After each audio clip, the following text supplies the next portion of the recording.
નમસ્કાર મિત્રો, હું રસિક મહેતા રવિ ઇંગ્લિશ ઇન્સ્ટિટ્યૂટની ચેનલ પર આપ સર્વેનું હાર્દિક સ્વાગત કરું છું. ના થકે કભી પેર ના હિમ્મત હારી है, ना थके कभी पैर ना हिम्मत हारी है, हौसला है कुछ कर गुजरने का, हौसला है कुछ कर गुजरने का, इसीलिए आज भी सफर जारी है, आज भी सफर जारी.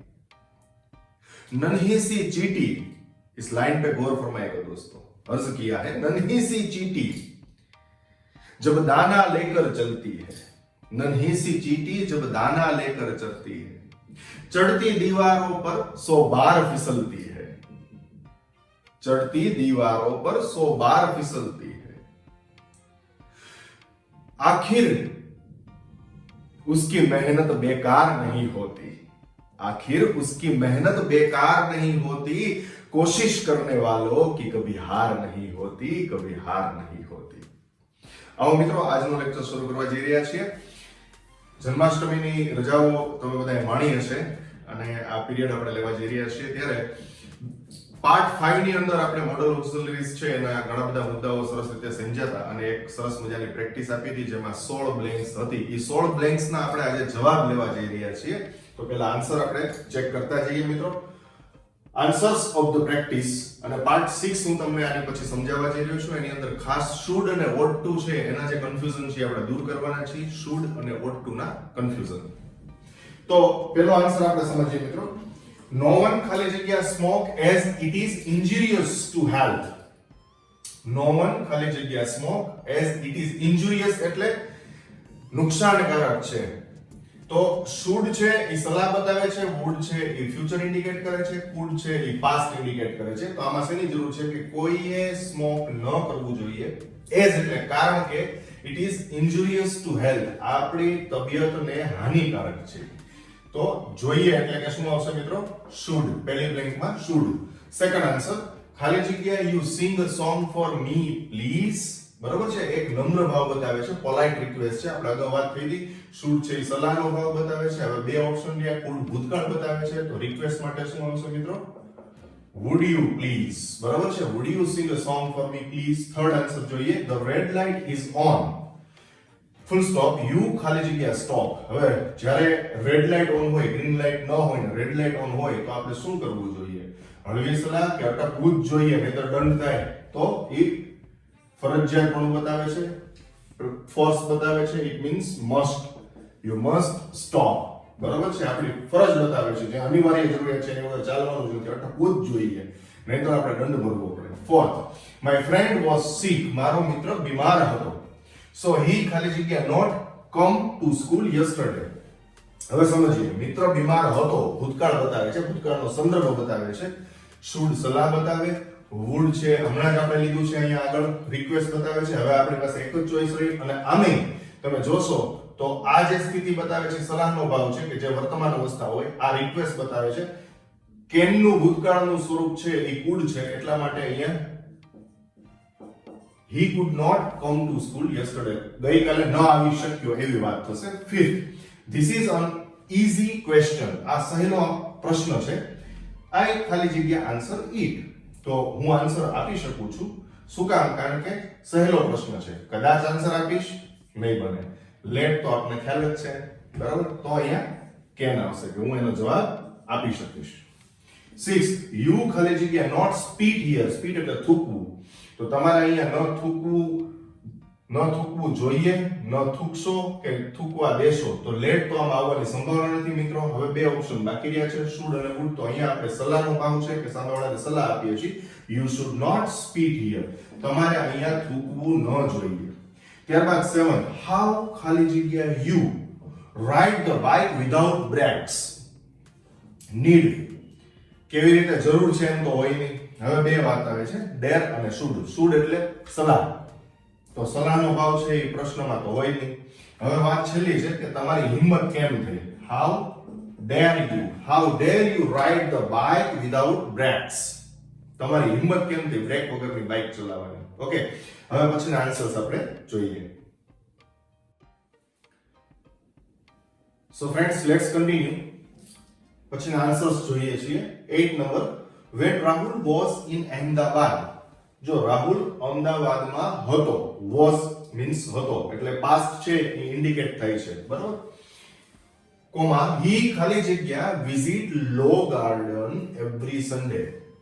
તો should છે એ સલાહ બતાવે છે, અહીંયા past ની વાત છે એટલે should નીકળી ગયું. હવે આપણી પાસે બે ઓપ્શન છે, used to અને dare.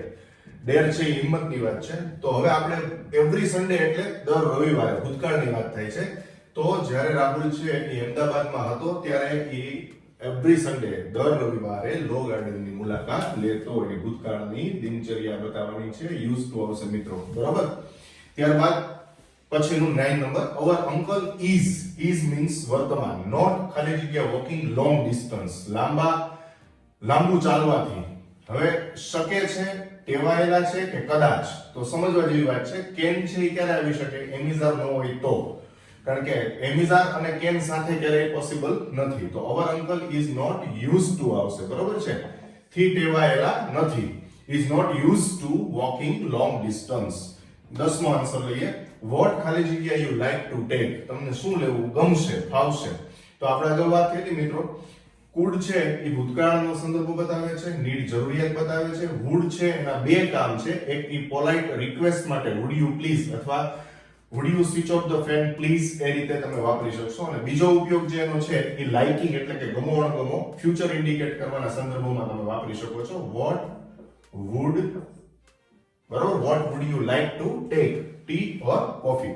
11 નંબર, યુ ખાલી જગ્યા improve yourself if you really want to achieve something. જો તમારે કંઈક પ્રાપ્ત કરવું હોય તો તમારે તમારી જાતને પછી ખાલી જગ્યા તો સુધારી શક્યા, તો ભૂતકાળ થઈ જશે, સુધારવાની જરૂર છે, અને સુધારી શકો છો તો સુધારવાની જરૂર છે, નીડ આવશે. તમારે તમારી જાતને સુધારવાની જરૂર છે જો તમારે ખરેખર કંઈક પ્રાપ્ત કરવું હોય તો. 12મો આન્સર આપણે જોઈએ, ખાલી જગ્યા your brother touch a snake question mark. Use to છે એ ક્યારે પ્રશ્નમાં આ રીતે આવી ન શકે, એટલે બિગિનિંગમાં યુઝ ટુ તમે મૂકીને પ્રશ્ન નથી કરી શકતા હોતા. નોર્મલી આવી એક સ્ટાઇલ બતાવેલી છે પણ બહુ રેર યુઝ થતું હોય છે, પણ છતાં આનો ઉદાહરણ આપણે સમજીએ તો તમને આઈડિયા આવશે કે કયો ઓપ્શન લાગુ પડે છે. યુઝ ટુ, ડેર એટલે હિંમત, અને વુડ, બરાબર છે. હવે ખાસ સમજો, વુડ છે એ ફ્યુચર ઇન્ડિકેટ કરે છે. તમે અડશો, અડવાની હિંમત છે કે ટેવાયેલા છો, બહુ જ સીધી વાત છે. ડેર આવશે. Dare your brother touch a snake, શું તમારા ભાઈમાં સાપને અડવાની હિંમત છે. 13, કવિતા is not in the kitchen, કવિતા રસોડામાં નથી, બરાબર છે. she ખાલી જગ્યા be in the bedroom. હવે શકી તો અહીંયા was આવે, એટલે is છે એટલે અહીંયા can આવવું જોઈએ. તો એનો મતલબ કે could વાળો ઓપ્શન નહીં લાગુ પડે. would છે એ ફ્યુચર બતાવે છે અને સંભાવના બતાવવા માટે કદાચના અર્થમાં may વપરાય છે. તો કવિતા is not in the kitchen, she may be, કદાચ હોઈ શકે છે, she may be in the bedroom, બેડરૂમમાં હોઈ શકે છે. 14, the prime minister ખાલી જગ્યા visit Rajkot. it's not certain, certain એટલે ચોક્કસ નથી, પાક્કું નથી. પ્રાઇમ મિનિસ્ટર છે કદાચ વિઝિટ લે એટલે may આવશે. ત્યારબાદ 15મું, પ્લીઝ ખાલી જગ્યા her ride bicycle herself. તો તેણીને તેણી બાઇસિકલ જાતે ચલાવવા દ્યો, બરાબર છે. કુડ ભૂતકાળ બતાવે છે, પ્લીઝ પછી નહીં લાગુ પડે. વુડ છે રિક્વેસ્ટ બતાવે છે, તો પ્લીઝ આવવું જોઈએ, પ્લીઝ નામનો શબ્દ આવવો જોઈએ. હવે વાત રહી છે લેટ ની, તો please let her, let him, let them, એ રીતે કર્મ વિભક્તિ આવે છે. Please let her ride bicycle, બરાબર છે, herself. 16, અર્જુન ખાલી જગ્યા understand English but he is not able to speak it. તો અર્જુન બોલી શકતો હતો એમ હોય તો અહીંયા was આવે, મિત્રો ખાસ સમજો. પણ અહીંયા is છે એટલે could નો ઓપ્શન લાગુ નહીં પડે. હવે આપણે શું બાકી રહ્યું, can અને would. તો can શું કામ આવે છે, કારણ કે ઓલરેડી તમને એના સમાનાર્થી able to તમને અહીંયા ઇન્ડિકેટ કરેલો છે, હિન્ટ આપેલી જ છે. તો Arjun can understand English, Arjun English સમજી શકે છે પણ બોલી શકતો નથી, બરોબર. આ થયા મિત્રો આન્સર. હવે આપણે પાર્ટ 6 માં જે આપણે મેઇન જે સમજવાનું છે, should અને ought to વચ્ચેનો ડિફરન્સ, અથવા તો શું ડિફરન્સ હોઈ શકે, અથવા તો ખરેખર ડિફરન્સ છે કે નહીં, એની વાત આપણે સમજવા જઈ રહ્યા છીએ. આવો તો હવે મિત્રો આપણે ખૂબ જ અગત્યની વાત લેવા જઈ રહ્યા છીએ, differences between should and ought to.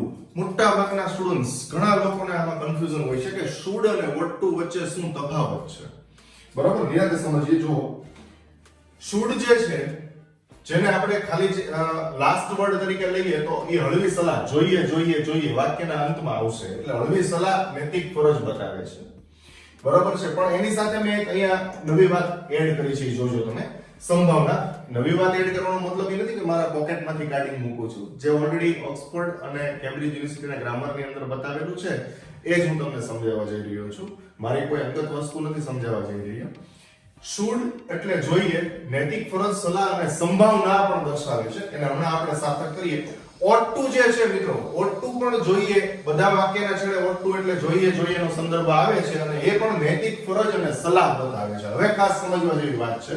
બંનેની રચના સમાન છે. સ્ટ્રક્ચર સમજીએ. પહેલું સ્ટ્રક્ચર હકાર સબ એટલે કે subject plus should plus verb. નકાર કરવા માટે સબ્જેક્ટ પછી શુડ નોટ અને વર્બ આવશે. બરાબર. હવે સમજવા જેવી વાત અહીંયા છે કે સેકન્ડ જે અહીંયા એક્ઝામ્પલ જે સ્ટ્રક્ચર બતાવેલું છે એ ought to નું છે, એ પણ સમાન છે. ખાસ જોજો તમે. Subject plus ought to plus verb અને નકારમાં subject plus ought not to plus verb. હવે જે સમજવાની વાત એ છે કે આ બંનેનું સ્ટ્રક્ચર સમાન છે. આ બંનેનું સ્ટ્રક્ચર સમાન છે તો એનો મતલબ એમ થાય કે અહીંયા તમે શુડ મૂકો કે ought to મૂકો, કોઈ ડિફરન્સીસ નથી. ક્યારે કઈ બાબત માટે? તો નૈતિક ફરજ અથવા તો સલાહ બતાવવા માટે. જેમ કે તેઓએ રોજ વહેલા ઉઠવું જોઈએ, વિદ્યાર્થીઓએ નિયમિત વાંચવું જોઈએ, નિયમિત હોમવર્ક કરવું જોઈએ. તો students should read regularly, students should do homework regularly. એ જગ્યાએ students ought to do homework regularly. તો બંને વાત સમાન થાય છે. પણ હવે જે પેટા વાત થવા જઈ રહી છે એ ધ્યાનમાં લેજો. something more about should. કંઈક વધારે આપણે સમજવા જઈ રહ્યા છીએ. should છે એ સંભાવના પણ બતાવી શકે છે. જેમ કે આપણે મેં કદાચના સંદર્ભમાં મેં વાપર્યું કે તેની ઘરે નથી, તેણી ગાર્ડનમાં નથી, તેણી રસોડામાં નથી, કદાચ બેડરૂમમાં હોઈ શકે. she may be in the bedroom, she is not in the kitchen, she may be in the bedroom. તો હવે સમજવા જેવી વાત એ છે કે અહીંયા આપણે જો એમાં સંભાવના બતાવી હોય, ભારપૂર્વકની વાત કરવી હોય તો તમે should પણ વાપરી શકો છો કે તેણી રસોડામાં નથી, તેણી બેડરૂમમાં હોવી જોઈએ. she should be in the bedroom. તો અહીંયા થોડીક વાત વધારે થાય છે, પ્રેશરાઇઝ કરે છે વાતને. કદાચ છે એ મેનો સંદર્ભ બતાવે છે, જે પ્યોરલી પોસિબિલિટીની વાત થાય છે. પણ પોસિબિલિટીમાં થોડી ભારપૂર્વકની વાત કરવી હોય કે રસોડામાં હોવી જોઈએ, અહીંયા નથી, તે બીમાર હોવો જોઈએ, આજે આવ્યો નથી, કદાચ બીમાર હોવો જોઈએ. કદાચ બોલો છો તો મે બી, પણ ખાલી બીમાર હોવો જોઈએ તો આપણે he should be ill. અને હજી એક એના સંદર્ભની વાત કરવા જઈ રહ્યા છીએ. should દ્વારા સહમતિ પણ માંગી શકાય છે. તમે મે કે કેન જે છે પરમિશન માટે વાપરો છો કે હું અંદર આવી શકું, મે આઈ કમ ઇન સર, હું આ લેપટોપ જોઈ શકું, can I see this laptop. બરોબર છે. હવે એ સંદર્ભમાં જ્યારે સહમતિની વાત કરવી હોય અને થોડી પોલાઇટ લેંગ્વેજનો યુઝ કરવો હોય તો તમે he should પણ વાપરી શકો છો કન્સેન્ટના સ્વરૂપમાં. આ વસ્તુ ઓલરેડી ગૂગલમાં પણ બતાવેલી છે. ઓક્સફોર્ડ કે કેમ્બ્રિજનું ગ્રામર આપની પાસે હોય તો એમાં પણ આપ જોઈ શકો છો. તો should છે એ સહમતિ માંગવા માટે પણ વપરાય છે. એક સરસ મજાનું મેં ઉદાહરણ અહીંયા મૂક્યું છે. should નો પ્રશ્ન બનાવતી વખતે જો ought માં વસ્તુ નથી શક્ય, ખાસ યાદ રાખજો. ought to જે છે એ should ના સમાન અર્થમાં માત્ર સલાહ બતાવે છે, નૈતિક ફરજ. પણ સહમતિ અને સંભાવના એ should માં વધારાની બે આઈટમ આપણે સમજીએ છીએ. તો should પછી આપણે સબ્જેક્ટ મૂકશું ને ત્યારબાદ વર્બ મૂકવાનું છે, ક્વેશ્ચન માર્ક. હું હવે જાઉં, should I go now? બરાબર. તો આ થઈ ગઈ સહમતિની વાત. મિત્રો હું પણ આપની પાસે હવે રજા લેવા માંગુ છું. should I go now? તો રજા લેવી પહેલા ખાસ આ પાર્ટ 6 આપણે મોડલ ઓક્સિલરીઝ છે એ કમ્પ્લીટ કર્યું છે. અહીંયા સંપૂર્ણ સહાયકારક એટલે કે હેલ્પિંગ વર્બ આપણે બધા જ શીખી ગયા. પણ છતાં આ બેઝિક મોડલ ઓક્સિલરીઝ છે, આ બેઝિક મોડલ ઓક્સિલરીઝ છે. ખાસ યાદ રાખજો, હું ફરી વખત બોલું છું, આ બેઝિક મોડલ ઓક્સિલરીઝ છે. આનું એડવાન્સ એટલે કે પરફેક્ટ મોડલ ઓક્સિલરી બાકી છે. આપણે એડવાન્સ લેવલ બાકી છે. ટેન્સ ભણ્યા પછી આપણે શીખવાના છીએ. તો હવે પછીથી આપણે ટેન્સની સિરીઝ શરૂ કરવા જઈ રહ્યા છીએ. હવે આવનારા વિડિયોઝની અંદર કન્ટિન્યુઅસ ટેન્સીસ, સિમ્પલ ટેન્સીસ અને પરફેક્ટ ટેન્સીસની માહિતી હું આપવા જઈ રહ્યો છું. વિડિયો જોતા રહેજો, લાઈક આપતા રહેજો અને સબસ્ક્રાઇબ કરવાનું ન ભૂલશો. અને જેટલી લિંક તમારા સુધી પહોંચે છે એ બધા મિત્રોને પણ શેર કરતા રહેજો. Okay, have a nice time, take care, by.